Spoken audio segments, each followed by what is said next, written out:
Assalamualaikum warahmatullahi wabarakatuh. Kembali lagi di pembelajaran matematika. Nah, di pertemuan kemarin kita sudah membahas tentang jangkauan, simpangan rata-rata, variansi, dan simpangan baku. Kita lanjutkan di ukuran penyebaran data ini ada yang namanya angka baku. Angka baku itu digunakan untuk mengetahui perbedaan suatu kejadian dibanding dengan kebiasaannya.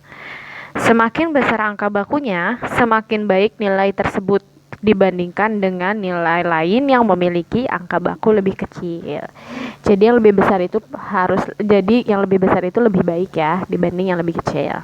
Nah, ini ada rumusnya, yaitu Z sama dengan XI min X bar per S. Nah, XI ini adalah nilai datumnya yang dicari angka bakunya.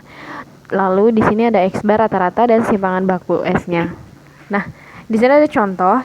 Diketahui data 2, 7, 8, 10, 4, dan 5. Tentukan angka baku dari datum 2 dan 7. Nah, kita kan harus mengetahui dulu rata-rata dan simpangan baku. Jadi kita cari simpangan baku ya. Cari simpangan baku itu pertama kita harus tahu rata-ratanya dulu. Kita X bar sama dengan 2 tambah 7 tambah 8 tambah 10 tambah 4 tambah 5 dibagi banyaknya data 1, 2, 3, 4, 5, 6 2 tambah 7 9 17 27 27 tambah 9 36 dibagi 6 sama dengan 6. Nah, kita cari simpangan baku. Simpangan baku itu kan akar dari varians ya. Kita langsung aja ya, di sini akar dari varians.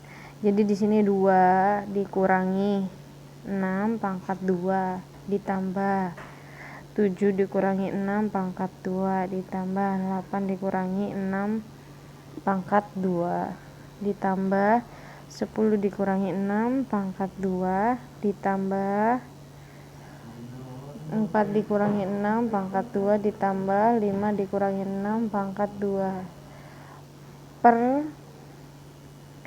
6. Banyaknya data. Lalu kita coba nih, S sama dengan akar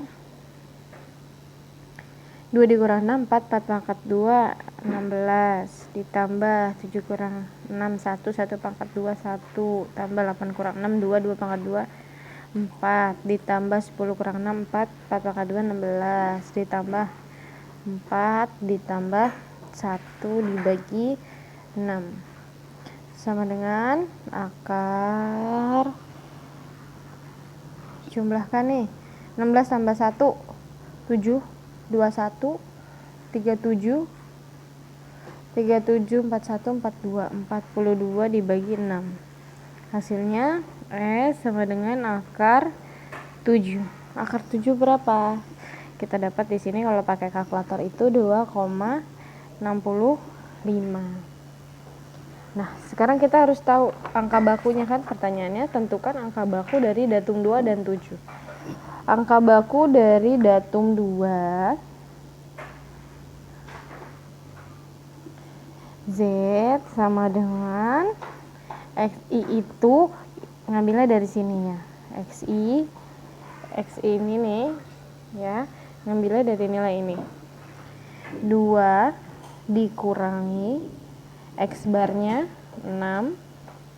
2 dikurangi 6 dibagi simpangan bakunya 2,65. Hasilnya berapa? 2 dikurang 6 min 4. Min 4 dibagi 2,65 min 1,51. Nah, sekarang kita pertanyaan datum kedua. Z sama dengan X1 nya berapa? Datum 7 ya, pertanyaan satunya 7. X nya 7 dikurangi 6 dibagi 2,65, berarti hasilnya 0,38. Nah, sekarang mana yang lebih baik? Mana yang lebih baik? Ya benar, yang lebih besar ya. Min 1,51 sama 0,38 itu lebih besar 0,38. Jadi nilainya adalah yang lebih baik adalah 7 dibandingkan dengan 2. Oke. kita lanjut ke koefisien variansi. Koefisien variansi adalah perbandingan antara simpangan baku dan simpangan rata-rata. Dan rata-rata nilai suatu data dinyatakan dalam persentase. Nah, jadi koefisien variansi itu simpangan baku per rata-rata ya, dikali 100% karena di dalam persentase dia.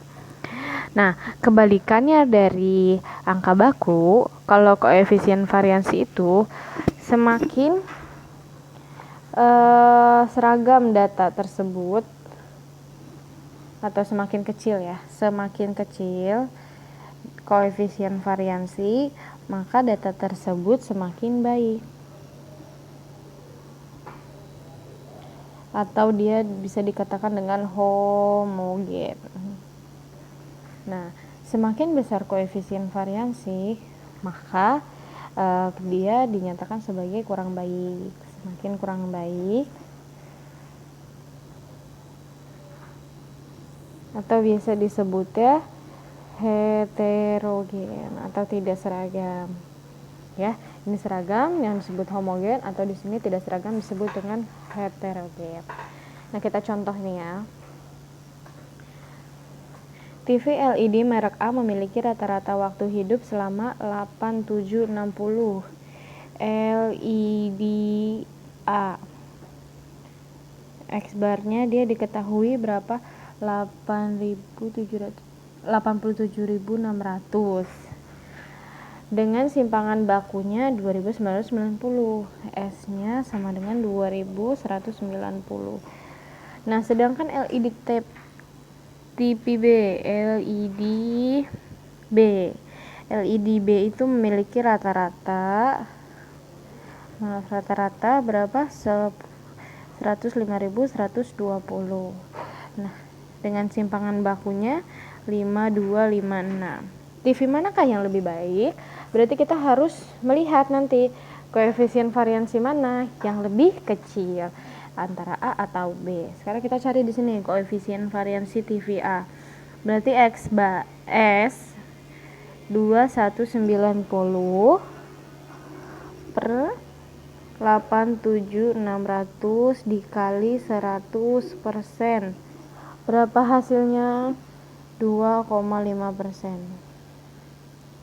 Yang B, koefisien variansinya sama dengan 5256 dibagi 105120 dikali 100%. Hasilnya itu 5%. Nah, di sini jelas terlihat ya, mana yang lebih baik. Yaitu TV A, karena dia memiliki koefisien variasi lebih kecil atau dia disebut homogen. Nah, sekarang kita contoh yang nomor 2-nya. Suatu data memiliki simpangan baku 6,0, S-nya diketahui 6,0. Koefisien variasinya diketahui, V-nya sama dengan 0,8%. Maka rata-rata data tersebut adalah, kita tinggal balik di sini. Kan rumusnya itu KV sama dengan S per X bar dikali 100%. Kalau di sini KV-nya sudah diketahui 0,8% ya. Sama, atau kita balik aja lah dulu nih. Berarti X itu sama dengan X bar itu sama dengan S per KV dikali 100%. Kalau rumusnya dibalik seperti ini ya. Karena kan ini kalau dikali baru jadi S. Jadi kalau tetap X bar, S-nya dibagi oleh koefisien variansi. Berarti X bar sama dengan S per koefisien variansi. S-nya diketahui 6,0 dibagi koefisien variansinya 0,8% dikali 100%. Maka di sini hasilnya 750. Ya. Nah, jadi beginilah caranya menentukan koefisien variansi dan angka baku. Terima kasih.